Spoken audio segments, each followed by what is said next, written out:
और मैं बहुत शुक्रगुजार हूँ खुदा का कि उसने आज ये दिन हमारी जिंदगी में रखा कि हम उसकी इबादत कर सकें। हम अपनी नसीहत और तरबियत के लिए खुदा की कलाम में से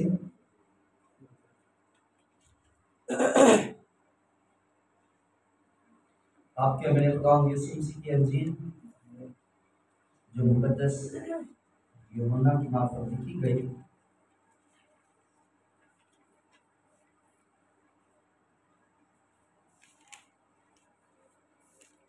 हम उसका 11 बाब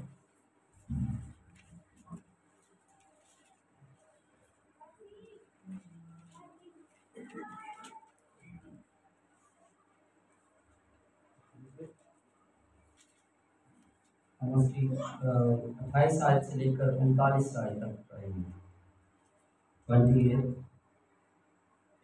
और 39 39 बताऊँ हमारे दरमियान एक पद में वो उसमें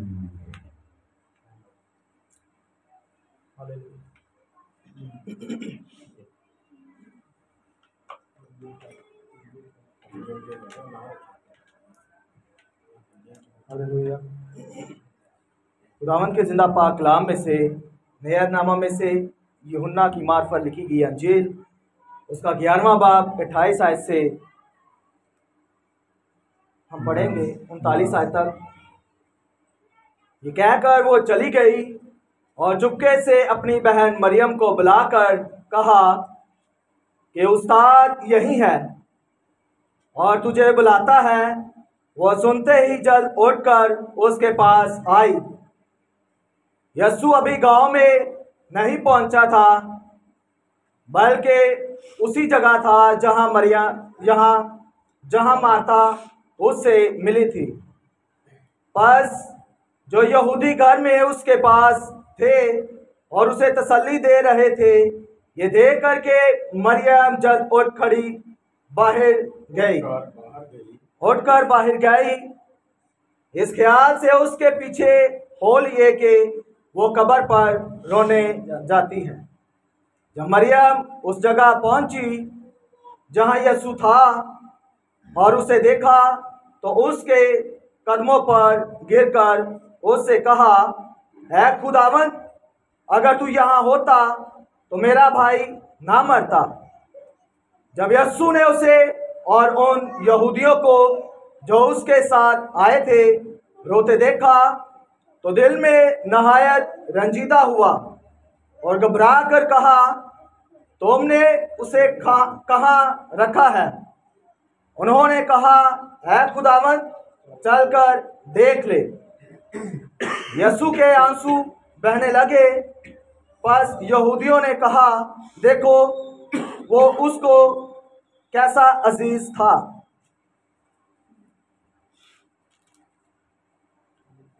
लेकिन उनमें से बाज ने कहा, क्या ये शख्स जिसने अंधे की आंखें खोली इतना ना कर सका कि ये आदमी ना मरता? यीशु फिर अपने दिल में नहायत रंजीदा होकर कब्र पर आया। वो एक गार था और उस पर पत्थर धरा था। यीशु ने कहा, पत्थर को हटाओ। उस मरे हुए शख्स की बहन मार्था ने उससे कहा, है खुदावंद, उसमें से तो अब बदबू आती है, क्योंकि उसे 4 दिन हो गए। आमीन। हालेलुया। आज हम के लिए एक बार फिर दुआ करेंगे और मैं चाहूँगा कि हम अपनी नसीहत और तरबियत के लिए खुदावंद की हुजूर में सच्चा नाम के और सब कुछ हालेलुया। कुदूस हवा पाक खुदा, खुदावंद देख तू वादों का सच्चा खुदा है और तू खुदावंद हमेशा गमज़दों के साथ रहा है खुदावंद। और खुदावंद जब तू किसी का गम देखता था तो उसका गम दूर करने के लिए तू चला आता था खुदावंद। जैसे तूने बनी इस्राइल का गम देखा, उनकी मुसीबतों को देखा, तो तू मूसा की सूरत में उनके पास आ गया ताकि तू उनको ले जाएगा। खुदा बेशक किसी तरह तो अब फिर आने वाला है ताकि अपनी दुल्हन को इस गम से, इस मुसीबत से छुड़ा कर ले जाएगा। खुदावन जब तू आए तो खुदावन हमें याद रखना यहोवा, ताकि हम रहे हुए मालूम ना हो बल्कि तेरे साथ जाने वाले हो यहोवा, ताकि उस मलीनियम में खुदा जो 1000 साल बादशाही के हैं तेरे साथ बैठकर बादशाही करें यहोवा खुदा, ताकि वो कलाम हमारी जिंदगी में पूरा हो कि हम कौम और उम्मतों और कबीलों का इंसाफ करने वाले और यहोवा खुदा तो ऐसा करने की कुदरत रखता है। ये तेरा कलाम नसीहत और तरबियत करता है। आज ये ऐ खुदा जो हवाला पढ़ा गया है, ऐ खुदा ये तेरी पाक मर्जी है खुदा जो तूने मुझ पर अया किया, तो खुदा अगर इसमें कोई मेरी सोच है तो भी इसे तर्क कर दे यहोवा खुदा और उसको बदल दे यहोवा खुदा, क्योंकि तू ऐसा करने की कुदरत रखता है खुदा।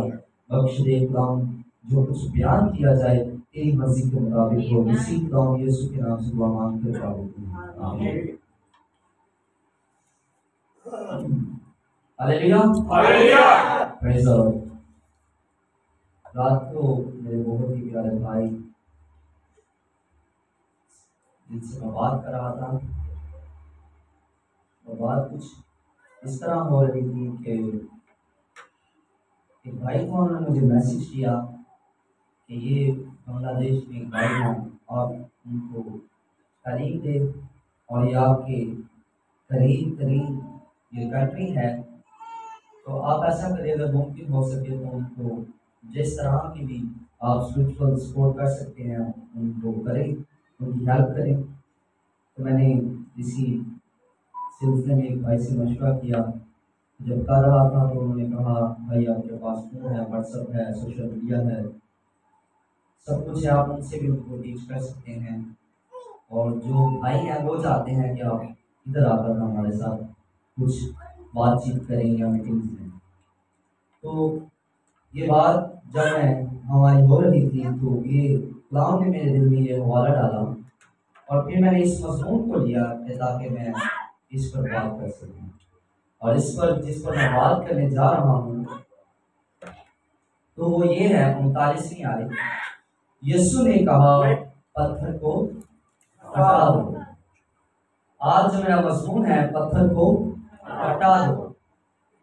तो ये बहुत ही अहम किस्सा है बाइबल में और एक बहुत सा मैं कहता हूँ कि आम सी बात भी है जो हर शख्स को पता है, लेकिन फिर भी मैं आपकी तवज्जो कुछ चंद बातों पर दिलाऊंगा क्योंकि ये एक मेरे पास बड़ा लेंथी ये हवाला था जिसको मैं बात करना चाहता था, लेकिन फिर भी मैंने उसको बहुत शॉर्ट करना चाहा है। लेकिन आप सब इस हवाला से वाकिफ हैं कि ये किस तरह यीशु मसीह जो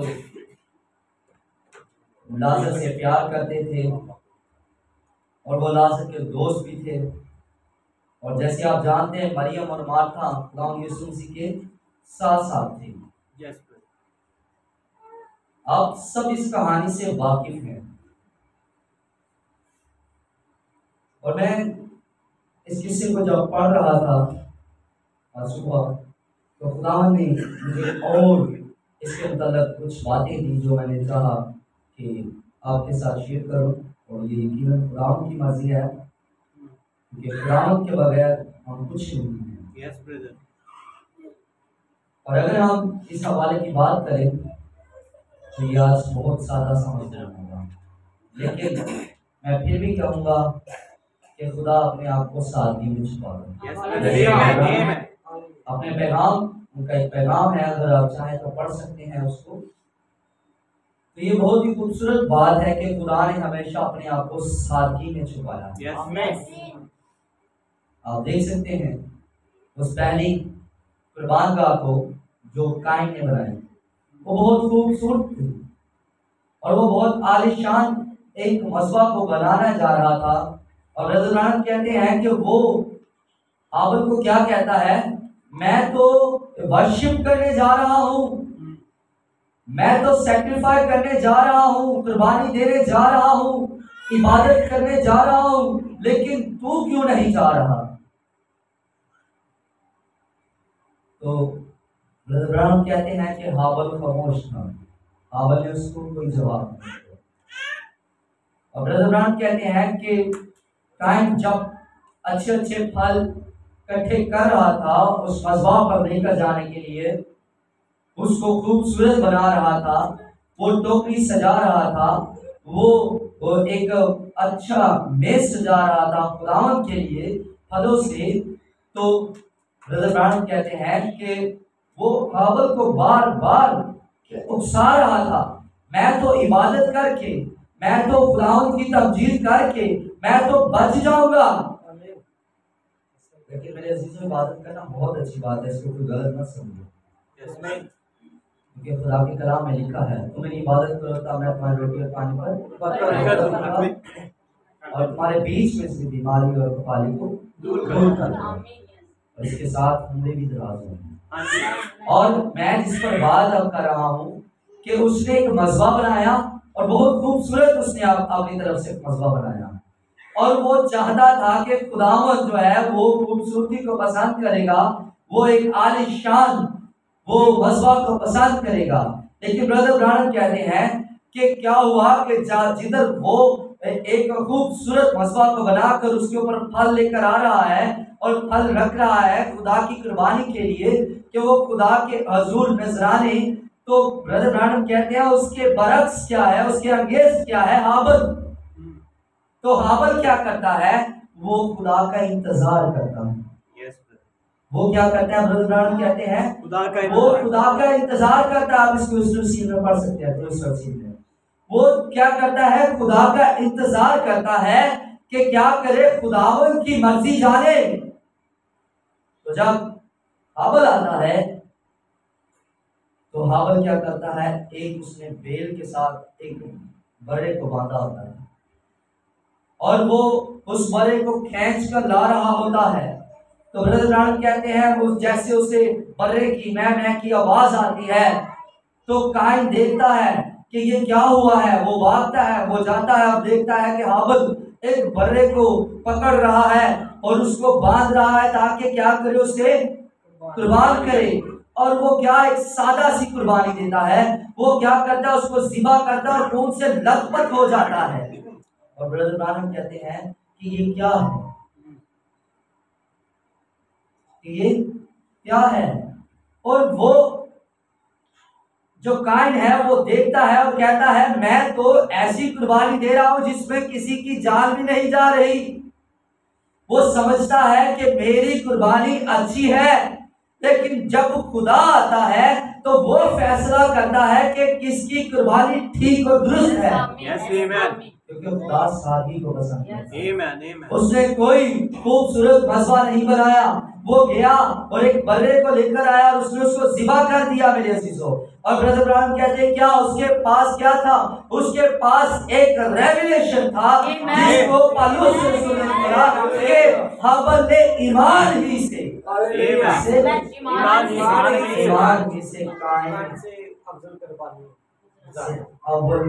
अफजल कुर्बानी को मिला। सो मेरे अजीजों, ईमान रखिए। यहाँ पर इस वाक़या में क्या हुआ है, अगर तू यहाँ होता तो मेरा भाई देखिए, जो मुकद्दसीन लोग होते हैं उनका ईमान होता है। अगर आप मुकद्दसीन हैं तो आपके पास भी ईमान होना चाहिए। तो उस ईमान से पहले आपको कुछ करना होता है, फिर खुदा कुछ करता है। जैसे हाबल ने क्या किया, इंतजार किया खुदा का कि खुदा मुझे बताए कि मैं क्या करूं। तो खुदा ने उसको बताया कि ये कुर्बानी, क्योंकि ईमान से उसके ऊपर आया हुआ। अब ब्रदर ब्राउन कहते हैं ईमान है क्या, ईमान एक मुकाशफा है जिसे लोग समझने से कासिर है। वो सिर्फ जुबान से कहते हैं हम ईमान रखते हैं, लेकिन वो समझ नहीं पा रहे कि ईमान है क्या। क्या मेरा ये टॉपिक नहीं है, लेकिन मैंने चाहा कि आप लोग पीछे से मैं इसको बनाकर आपको एक थोड़ा सा समझाने की कोशिश करूं कि मैं बयान क्या करने जा रहा हूँ। और देखें, यहाँ पर हमने पढ़ा है कि ये कहकर वो चली गई और चुपके से अपनी बहन मरियम को बुलाकर कहा कि उस्ताद यही है, वो तुझे बताता है। अब यहाँ पर जो मार्था है वो अपनी बहन के पास गई है और क्या कहती है, वो तुझे क्या आज हमने इस चर्च में आने से पहले कहा किसी को कि खुदा तुझे, उस्ताद तुझे बुलाता है? क्या आज हमने अपनी जिंदगियों में किसी को दावत दी कि खुदावन तुझे, उस्ताद तुझे बुलाता है, तू खुदा की तरफ आ? तू क्यों गमज़दा होकर रो रही है या रो रहा है? तो जहाँ यीशु होता है वहां पर गम नहीं होता, वहां पर खुशी ही खुशी होती है। ਤੁਸੀਂ ਰਹਿਣਾ ਮੈਨੂੰ ਸਹਾਰਾ ਕਿ ਯਿਸੂ ਜੀ ਤੇ ਗਮ ਚ ਬਹੁਤ ਹੋਇਆ ਸੀ। मेरे यीशु बात को समझने की कोशिश कीजिए। जहां पर यीशु होता है वहां पर खुशी होती है, क्योंकि खुशी का दूसरा नाम, जो पहला नाम है, वो यीशु है। अगर आपको खुशी चाहिए तो आपको यीशु के पास आना पड़ेगा। अगर आपको इत्मीनान चाहिए तो यीशु के पास आना पड़ेगा। आपको सुकून चाहिए तो यीशु के पास आना चाहिए, क्योंकि यीशु एक वाहिद जगह है जहां आपको खुशी मिलेगी, सुकून मिलेगा, इत्मीनान मिलेगा। मेरे मुकद्दसा जो मुकद्दसीनों का जो मकाम है वो यीशु है। बात कर रहा था, वो सुनते ही जल्दी उठकर उसके पास आई।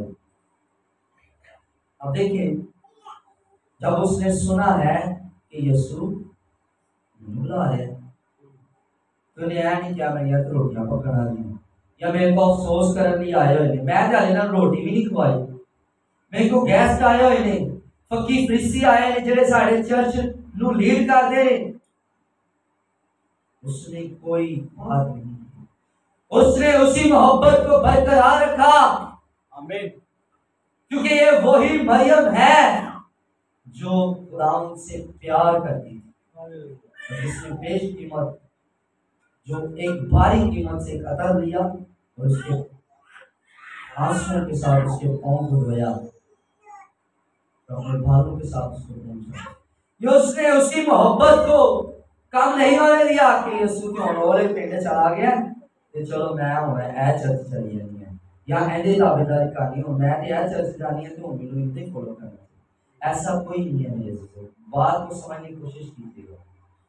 वो क्या कर रही है, उसी वक्त बाइबल कहती है जब उसने सुना कि यीशु मुझे बुला रहा है तो वो उसी वक्त यीशु के पास चली गई। आमीन। मत सोचें कि मेरे बहन भाई है घर में या मेरे माँ बाप है घर में, वो क्या करेंगे। अगर आपको यीशु 9 बजे बुलाता है तो आपको 9 बजे यहाँ पर आना है। मैंने आपको पहले कहा मेरा मजमून सादा सा है, कोई रेवलेशन नहीं बयान करूंगा, जड़ा हो जाएगा वहां पे सुनने लगा। हाँ जी। और लिखा है 30वीं आयत, यीशु अभी गांव में नहीं पहुंचा था बल्कि उसी जगह था जहां मार्था उसे मिली थी। अब यीशु मसीह उसी जगह पर रह गया जहां मार्था उसे मिली। और मैं जब इसे पढ़ रहा था मैं सोच रहा था कि यीशु मसीह उसी जगह क्यों ठहरा, क्योंकि यीशु मसीह तो बहुत ज्यादा चलते चलते लोगों के साथ कलाम की बात करते, और बाइबल में ये क्यों खास तौर पर मेंशन है कि यीशु अभी गांव में नहीं पहुंचा था बल्कि उसी जगह था जहां मार्था से उसे मिली थी। अब इस बात को समझने की कोशिश करें, वो कौन था यीशु? वो दिलों को, ख्यालों को जानने वाला था। उसे पता था कि अब जो मार्था है वो उसे मरियम को यहाँ पर लेकर आएगी। अगर मैं इस जगह से आगे पीछे गया तो वो मुझे ढूंढती रहेंगी। देखिए, यीशु आज भी उसी जगह पर है जिस जगह पर वो आपको बुला रहा था। इस बात को समझने की कोशिश करें। वो चाह रहा है कि मेरा बेटा रशीद जब किसी को लेकर आए तो वो जब आए तो वो मुझे इसी जगह पर पाए। मेरा बेटा जब वसीम जो मुबश्शिर है, जब वो किसी को इस हैकल में, इस गिरजा में लेकर आए तो उसे ये मालूम ना हो कि यीशु तो यहाँ से जा चुका है, बल्कि वो मुझे यही पाए। इसीलिए यीशु जी आगे नहीं गया। उसे पता है कि मुझे यहाँ ठहर कर किससे मिलना है, मरियम से।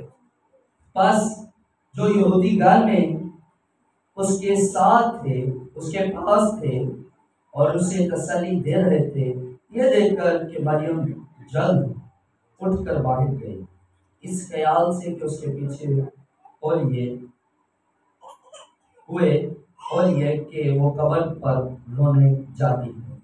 अब कुछ यहूदी जो उसके घर में आए हैं, जो अफसोस के लिए, मातम के लिए आए हैं, वो क्या कर रहे हैं, वो जो मरियम रो रही है, बहुत ज़्यादा गमगीन है।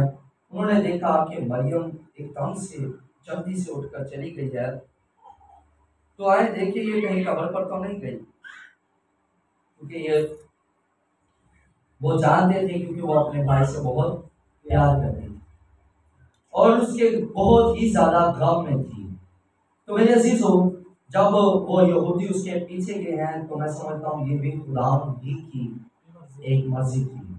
देखिए इसे आगे जाकर समझते हैं, इसको याद रखिएगा। जब मरियम उस जगह पहुंची जहां यीशु था, उसे देखा तो उसके कदमों पर गिरकर उससे कहा, ऐ खुदावंद, अगर तू यहाँ होता तो मेरा भाई ना मरता। अब देखें यीशु मसीह को मरियम क्या कह रही है, वो कह रही है, ऐ खुदावंद, अगर तू यहाँ होता तो मेरा भाई ना मरता। अब आज कितने लोग हैं जो यीशु मसीह के पास इस वजह से आए हैं, अगर खुदावंद तू हमारे घर में होता तो हमारे घर में ये मुसीबत ना आती, अगर तू यहाँ होता तो ये गम हमारे घर में ना आता, अगर तू यहाँ होता तो हमारे घर की मट्टी खाली ना होती। कितने लोग हैं जो इस ईमान को रखते हैं। सादा से मैसेज को समझने की कोशिश कीजिए कि मरियम का ईमान है कि अगर यीशु होता तो ये काम ना होता, अगर यीशु होता तो हम पर ये मुसीबत, मेरा भाई ना मरता। और यीशु ने, देखें 33 आयत को पढ़ते हैं, जब यीशु ने उसे और उन यहूदियों को जो उसके साथ आए थे रोते देखा तो दिल में निहायत ही रंजीदा हुआ और घबरा कर कहा। अब देखें, जब मार्था से मिली है तो उसने, आप पढ़ सकते हैं पीछे सारे वाक्य को, ऐसा रवैया यीशु का नहीं था। उसने ये पूछा कि मरियम कहाँ है। अब यीशु जानता था कि मरियम जो है वो एक बलीवर है। यीशु ने मार्था से सवाल किया, क्या तुम मुझ पर ईमान रखती है? जब उसने ये बात कही तो यीशु ने उसे फौरी कहा, क्या तू मुझ पर ईमान रखती है? क्या तू ईमान रखती है कि ऐसा हो जाएगा? मार्था कहती है, हाँ खुदा। लेकिन मार्था ही आगे चलकर क्या कहती है उसे हम देखेंगे। और जब यीशु मरियम ने यहाँ इस 33वीं आयत में मिलते हैं तो वो बहुत रंजीदा हुए। किसको देखकर? उन यहूदियों को जो उसके साथ आए थे। यीशु ने उसे और उन यहूदियों को रोते हुए देखा। आप किसी मर्द पर जाएं, हमारे मोहल्ला में भी हुई है, रिलेटिव्स में भी हुई है, तो आप देख सकते हैं कि लोग किस तरह रो रहे होते हैं। तो इसको मरे तो फिर 4 दिन हो गया, लेकिन इसके बावजूद भी मरियम तसल्ली नहीं पा रही। वो किसकी आस में है? यीशु की आस में है। उसका ईमान, उसका भरोसा यीशु पर है। अगर तू यहाँ होता तो मेरा भाई ना मरता। अब अजीज हो, अब क्या होता है, हम इसे 34 आयत में देखते हैं। यीशु ने कहा कि तुमने उसे कहाँ रखा है? और अब देखें, उन्होंने कहा, क्या खुदावन चल कर देख ले। यीशु के आंसू बहने लगे। अब वो इस कदर गमज़दा हो चुका था खुदावंद यीशु मसीह अपने दोस्त की मौत में कि वो रोना शुरू हो गया। अब बहुत ही खूबसूरत बात है कि यीशु को जब बताया गया कि तेरा दोस्त लाजर बहुत बीमार है, तो वो तब नहीं आया। वो तब नहीं आया, और जब उसे पता चला कि लाजर सो गया है, मर गया है, तो क्या होता है कि यीशु कहता है आओ हम उसे जगाने चले। यीशु मसीह क्या कहता है? आओ हम उसे लाजर को जगाने चले। तो शागिर्द क्या कहते हैं? खुदावंद अगर वो सोया है तो खुद ही जाग जाएगा। लेकिन यीशु जिस सोने की बात कर रहा था कि अब लाजर मर गया है, हमें अब जाना है और उसको जिंदा करना है। तो यहाँ पर एक नाम का एक इसी हवाला में एक शख्स है जो रसूल भी है, जिसको यकीन नहीं था कि यीशु मसीह जी उठा है, और जब उसे यकीन हो गया तो उसने एक ऐसी स्टेटमेंट दी जो बाइबल में एक बहुत अहम कदर है। जब उसने जान लिया कि यीशु मसीह जिंदा हो चुका है और वो अपने वादे के मुताबिक तीसरे दिन ही जी उठा है, तो उसने कहा ऐ मेरे खुदावंद, ऐ मेरे खुदा, उसके अलावा किसी और रसूल ने उसको। यस ब्रदर, आमीन आमीन। तो मेरे अजीजों, हम देखेंगे इसी बाब की 16 आयत को।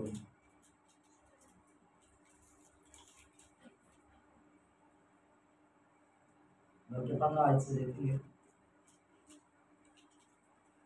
मैं पढ़ता हूँ 13 आयत से। यीशु ने उसकी मौत की बाबत कहा कि मगर वो समझे कि नाम की नींद की बाबत कहा। तब यीशु ने उनसे साफ कह दिया कि लाजर मर गया। देखिए ये शागिर्दों से बात हो रही है। किससे? शागिर्दों से। जब वो ईद पेंटिकोस्त तक उस रूहुल कुद्दुस को नहीं पाया था, जब वो अभी उस प्रॉपर फील्ड वर्क में नहीं थे, वो तब इस यीशु की बात को समझ ही नहीं पा रहे थे।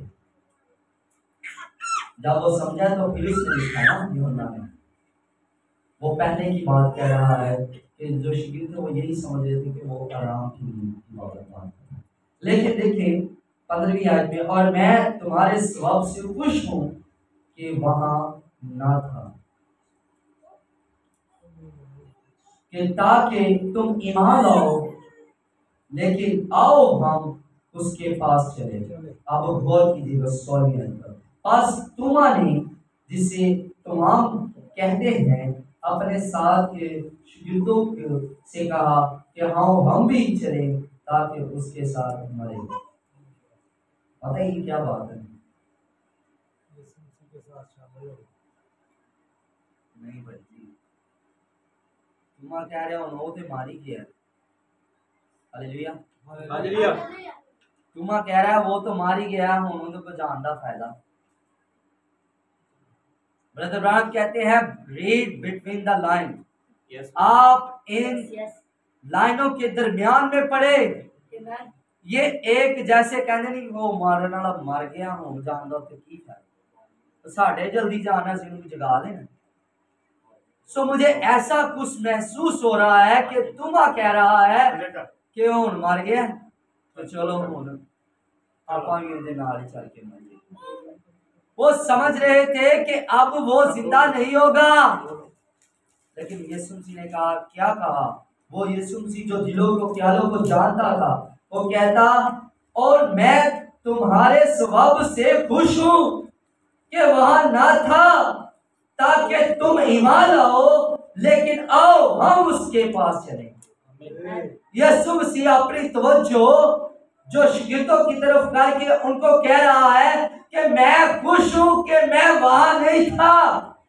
जब मैं होता तो मैं उनको बीमार हो ही नहीं सी, मैं उनको मरने ही नहीं सी दे रहा।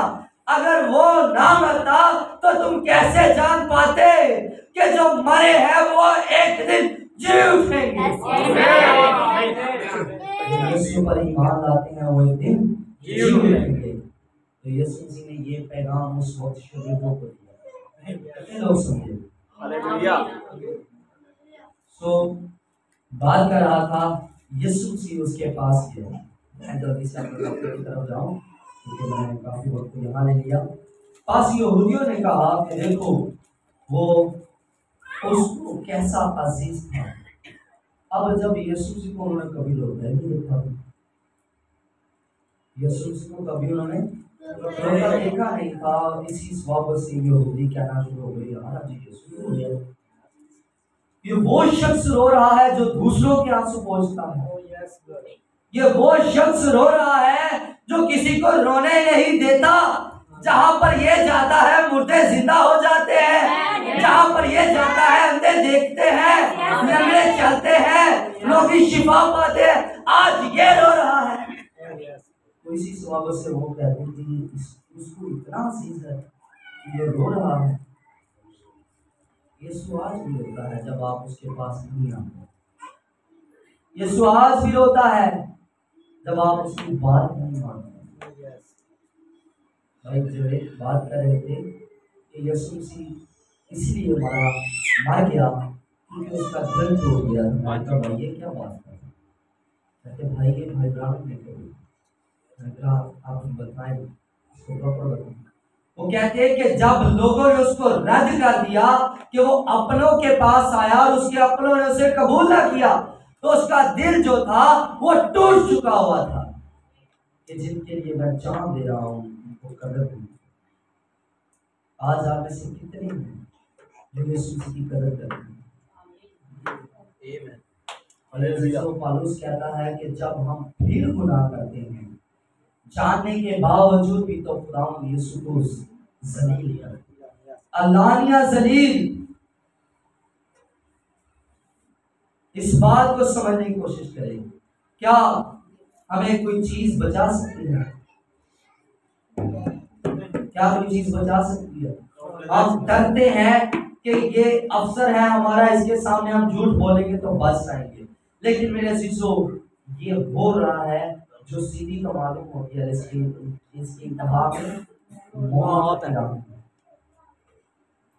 मेरे शिष्यों अगर बचा सकता है तो वो सिर्फ एक खुदा यीशु मसीह। आप उसके पास आए, उसकी राह पर चले। देखिए आप किसी से डर कर, किसी से छुप कर काम कर सकते हैं, लेकिन यीशु से छुप कर काम नहीं कर सकते। उसको वो यहाँ पर नहीं था तो उसको पता चल गया कि मर गया है, तो आप अपनी जिंदगी का खुद ही अंदाजा लगाएं कि आपकी जिंदगी में क्या कुछ नहीं करना चाहिए। अगर मैं कहूँ कि मुझे पास्टर अकरम नहीं देख रहा, या मुझे भाई अकबर नहीं देख रहा, मुझे चर्च के लोग नहीं देख रहे, तो मैं ये गुनाह कर रहा हूँ, तो क्या ये मेरी अच्छी सोच है? क्या मैं अपने आप को बचा पाऊंगा? नहीं। एक दिन खुदा इन्हीं के सामने मेरा हिसाब करेगा। तो फिर मेरा की देगा, मैं क्यों मुँह। इस बात को समझने की कोशिश करें कि एक दिन ऐसा आएगा कि ये सब कुछ खोला जाएगा। इसलिए अभी वक्त है कि आप यीशु मसीह के पास आ जाएं, जैसे ये मरियम और मार्था आ चुकी है। और वो कह रही अगर तू यहाँ होता तो मेरा भाई ना होता। तो यीशु मसीह ने जब उनके हाल को दरियाफ्त कर लिया तो क्या कहते हैं 37 आयत को, लेकिन उनमें से बाज ने कहा क्या ये शख्स जिसने अंधे की आंखें खोली इतना ना कर सका कि ये आदमी ना मरता? वो इस बात ये पहले ही उम्र का जिंदा कर यीशु ने इसको पहले ही क्यों नहीं, ये बीमार था तभी आ जाता। लेकिन यीशु मसीह बताना चाह रहा था शिगिर्दों को, वो कह रहा था मैं खुश हूं कि मैं वहां नहीं था। यीशु मसीह किसी टाइम ਤੁਹਾਡੀ ਜ਼ਿੰਦਗੀ ਵਿੱਚ जिथे ਤੁਹਾਨੂੰ बहुत जरूरत होती है वो खुद ही नहीं आता, ताकि उससे बड़ा काम करके जिसकी आरज़ू आप करके बैठे हैं उससे बड़ा मौजज़ा दिखाकर आपको अपने पास लाए। उसी तरह ना कहो कि मूसा ਉੱਥੇ ਦੇ ਸਾਨੂੰ गोश्त भी मिलता, सानू लसन अदरक खीरे प्याज सब्जियां मछलियां हमें बहुत कुछ मिलता था, बियाबान में क्या तो हमें मारने के लिए लिया है। तो पतरस कहता है चुपचाप खड़े रहो और खुदा को निजात के काम देखो। ये वो खुदा निजात का काम दिखा रहा था उनको, लेकिन हम लोग बेसब्रे हैं। जैसे मैंने पिछले बार आपको बताया, किसी ने बस एंड काम हो जाए, हम सब्र नहीं करते। लेकिन यीशु सब्र करके 4 दिन तक ठहरा रहा। उसे पता था लोग कहेंगे तीसरे दिन तक रूह इंसान के कोई होती आसपास उन्होंने बुला लिया या कुछ इस तरह के सवाल करते हैं लोग। लेकिन यीशु जानता था कि ये चौथे दिन ये क्या होगा इसके साथ। और देखिए यीशु फिर अपने दिल में निहायत रंजीदा होकर कब्र पर आया और एक गार था और उस पर पत्थर गड़ा था। यीशु ने कहा पत्थर को हटाओ। अब ये मेरा मजमून है। अब यीशु मसीह उसकी कब्र पर आ गया जो गार नुमा थी। मैं जब जॉर्डन गया तो मैं ऐसी एक पत्थर को देखा जो बहुत वजनी था,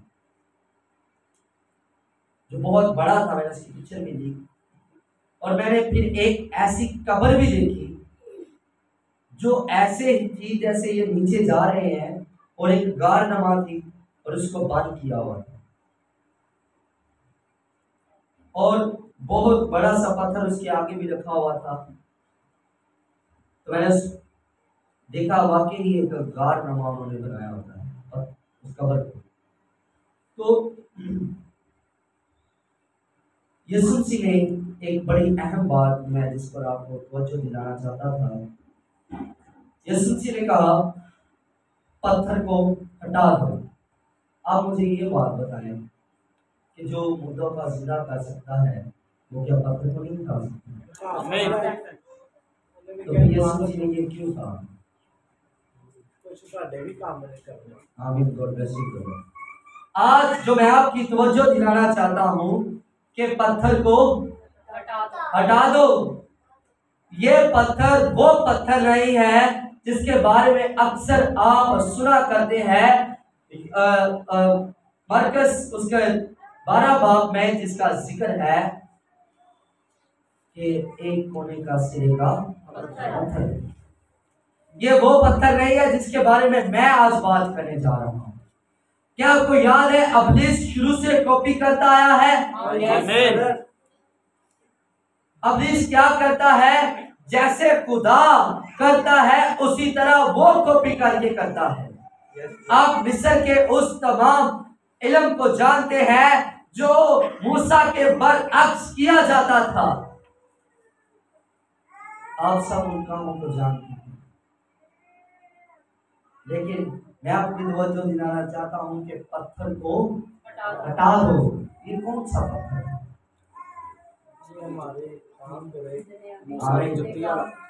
गॉड ब्लेस यू, खुदा आपको बरकत दे।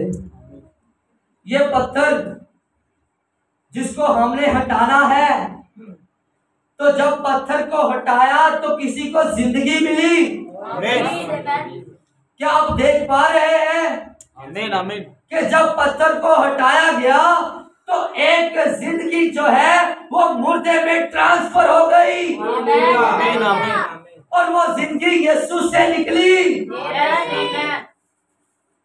आज जरूरत है कि हमें पत्थर को हटाना है। यीशु ने कहा पत्थर को हटा दो। और ये पत्थर जो है, और ये लोग कह रहे थे, उसकी बहन मार्था ने फिर कहा, देखें जिसे यीशु जी ने कहा था, मैंने कहा था आगे जाकर मैं आपको बताऊंगा। उसे मरे हुए शख्स की बहन मार्था ने जिसे कहा, ऐ खुदावंद उसमें तो आप बदबू आती है क्योंकि उसे 4 दिन हो गए। अब यीशु मसीह ने सवाल किससे किया था, क्या तू इस पर ईमान रखती है? दास के लिए। इसीलिए तो उससे बयाने हल्फी लिया गया था। यीशु को पता था जब मैं उसे जिंदा करने जाऊंगा तो ये मुझसे फिर सवाल करेगी, ये मुझे फिर कुछ कहेगी। उसी में कहता मरियम वर्गी बड़ी बात मार्था मार्था मरियम ने अच्छा हिस्सा चुन लिया है। क्या आज हमें नहीं जरूरत? बड़े लोग कहते हैं कि ये जो औरत थी ये यीशु मसीह की लवर थी। तो भाई शमून गुरु का एक मैसेज था जो मैंने सुना हमारे चर्च में। वो कहते हैं लोग उसे यीशु की लवर कहते थे, बेशक वो थी, और आज आप लोग भी उसके लवर हैं। जैसे वो समझते थे वो वैसी नहीं, बल्कि जैसा यीशु चाहता है कि आप सब उसके लवर हो, वो वैसी लवर थी उसकी।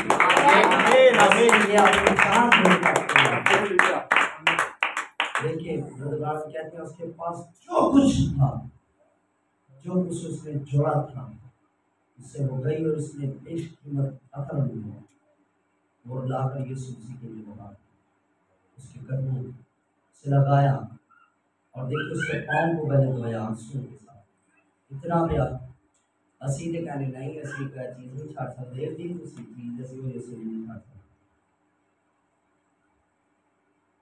हम यीशु के लिए क्या कर सकते हैं? कुछ भी नहीं कर सकते, लेकिन मेरे अजीजों हमें कुछ करना पड़ेगा। खुदा आपको बरकत दे। जरूरत है कि हमें किसी काम करने की, जैसे यीशु ने कहा इस पत्थर को हटा दो। आज ये पत्थर हमारी जिंदगियों में एक नशे की सूरत में, जब ये पत्थर नशे का हटेगा तो तब खुदा कलाम करेगा। जैसे उसने लाजर से कहा ए लाजर बाहर आ, देखिए और कहा, उसने बुलंद आवाज से पुकार कर कहा कि ए लाजर आ। जो मर गया था वो कफन से हाथ पांव बांधे हुए निकल आया और उसका चेहरा रुमाल से लिपटा हुआ था। यीशु ने उससे कहा उसे खोलकर जाने दो। अब आप देख सकते हैं कि जब आप नशे के पत्थर को हटाएंगे तो खुदावन आपको आवाज देंगे कि ऐ मेरे बेटे बाहर आ। क्या आपको मुकाशवा 18 बाब याद आया? क्या ही मशहूर आयत है, इनमें से बाहर निकला, किनमें से? तंजीमों में से।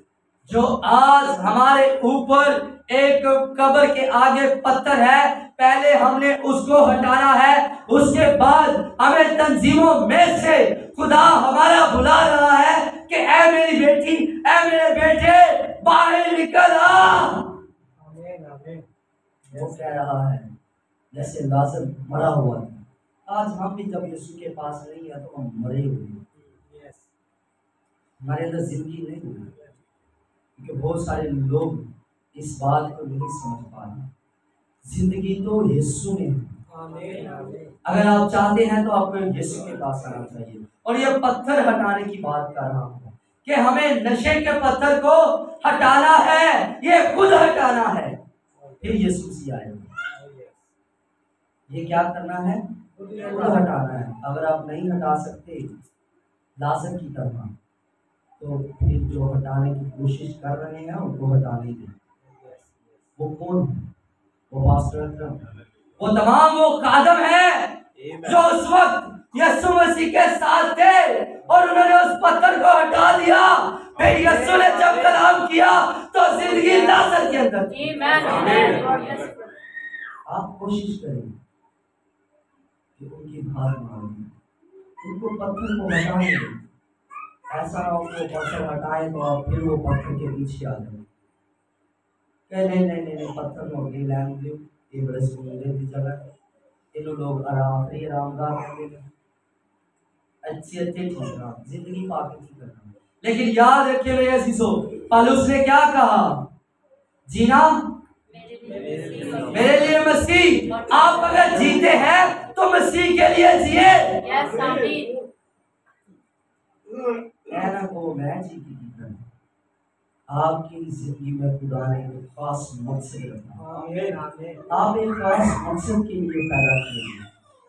वो खुदा को पाना है, वो खुदा के पास आना है, खुदा के लोगों को बचाना है, उसकी जिंदगियों में से पत्थर को हटाना है। उन लोगों की जिंदगियों के जो खुदा से दूर हैं उनके पास जाए, उनको कहे भाई आपकी जिंदगी में जो पत्थर है, जो मुसीबत का है, जो गम का है, जो परेशानी का है या किसी तरह का भी है, आज मैं उसको हटाने आया हूँ ताकि तुम जिंदगी पाओ और कसरत की जिंदगी पाओ। तो फिर यीशु मसीह जब उससे कलाम करेगा तो फिर उसके अंदर जिंदगी आएगी। तो देखिए कि वो पत्थर को हटाना है, नशे के पत्थर को। मैंने आपको बताया था कि मैं पत्थर बताऊंगा कि कौन सा पत्थर है। हम देखिए एक और हवाला लेंगे, उसके बाद इसको खत्म करने की तरफ चलेंगे। ये लूका इसका 4 बाब है।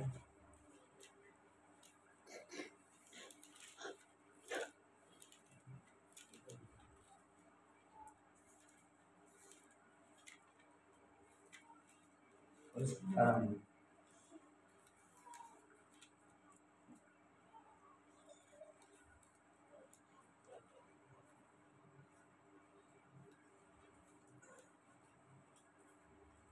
निकालिए सभी ने ये पूरा बोल करेंगे।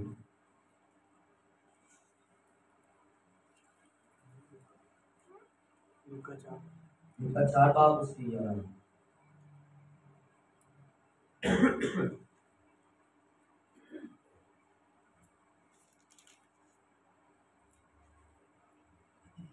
जी ध्यान से सुनिएगा। हालेलुया। खुदावंद के कलाम में से लूका 4 बाब उसकी 11 में से पढ़ेंगे। और ये भी कि वो तुझे हाथों पर उठा लेंगे, मुबादा तेरे पांव को पत्थर से ठेस लगे। यीशु ने आमीन। यहाँ पर जब अबलीस आया है तो एक बात कर रहा है यीशु मसीह के साथ, और इन सारे वाक्य से भी आप वाकिफ है, बड़ा मशहूर है। और वो जब आया है तो उसने 10वीं आयत में कहा, लिखा है कि वो तेरी बाबत अपने फरिश्तों को हुक्म देगा ताकि तेरी हिफाजत करे, और ये भी कि वो तुझे हाथों पर उठा लेंगे और मुबादा तेरे पत्थर को तेरे पाँव को पत्थर से ठेस देंगे। अब ये कह रहा था अपने ताई नीचे गिरा और फरिश्ते क्या करेंगे, तुझे उठा लेंगे और तेरे पाँव को पत्थर के साथ ठेस देंगे। और इस बात से मैं मतलब जो आपको समझाना चाह रहा हूं कि पत्थर एक ऐसी चीज है जिससे आपको ठेस लगती है, जिससे आपकी जिंदगियां मुतासर होती है और गम ज़दा होती है और तकलीफ दे हो जाती है। यस ब्रदर, इसका मतलब कि ये एक ऐसा पत्थर है जो आपको गिरा देता है। इस आदमी ने की होना नुकसान शख्स जो होता है, इंसान जो होता है, वो गिर जाता है। क्या लिखा है, तो वो तुझे गिरने ना देगा। अब यीशु मसीह भी आपको गिरना नहीं देना चाहता। वो चाहता है ये जो पत्थर है जिससे ठेस लगती है, ये आप हटा दो। आमीन। मजमून मत बोले। उसने क्या कहा, पत्थर को हटाओ। यहाँ पर ये जो पत्थर है ठेस लगने वाला,